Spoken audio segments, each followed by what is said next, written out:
Singer na si Gigi Delana binan ng ABS-CBN at GMA. Pero bago ang lahat, kung ikaw ay bago sa aking channel, huwag kalimutan na mag-subscribe at i-click ang notification bell for more trending news.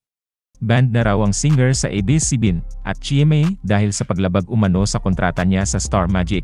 Ayon kay OG Diaz, sa December 22 episode ng Showbiz Updates, ibinunyag ni Ogie na hindi umano ginampanan ni Gigi ang kanyang mga obligasyon sa ilalim ng kanyang pinirmahang kasunduan.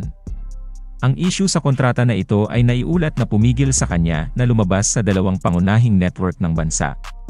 Binanggit din ni OG na sabik na si Gigi na e-promote ang kanyang pinakabagong kanta, ngunit pinagbawalan na ma-access ang alinman sa mga platform ng ABS-CBN o GMA. Sa ngayon, wala pang opisyal na pahayag si Gigi na tumutugon sa mga paratang na ito.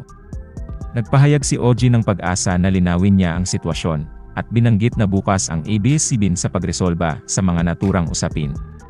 Ang mga tagahanga ay naiwang nagtataka kung si Gigi ay makakalampas sa kontrobersyang ito at mabawi ang kanyang presensya sa telebisyon.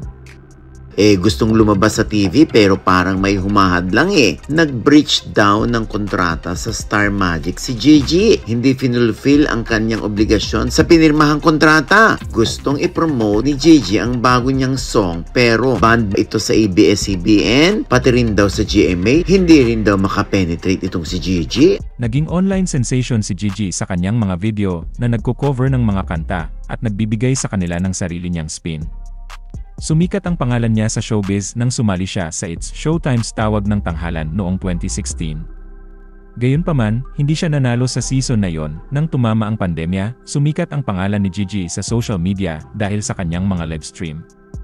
She was singing with her band and they would cater to the song requests of their viewers. Pagkatapos nito, nabigyan ng pagkakataon si Gigi Delana na magtanghal sa mga palabas at konsyerto sa buong bansa. Binigyan pa siya ng ilang acting projects. Kamakailan lang, katatapos lang niya sa kanyang youth tour kasama ang kanyang banda. Sa gitna ng tagumpay na natatanggap niya sa kanyang singing career, lumutang ang mga issue tungkol sa kanya.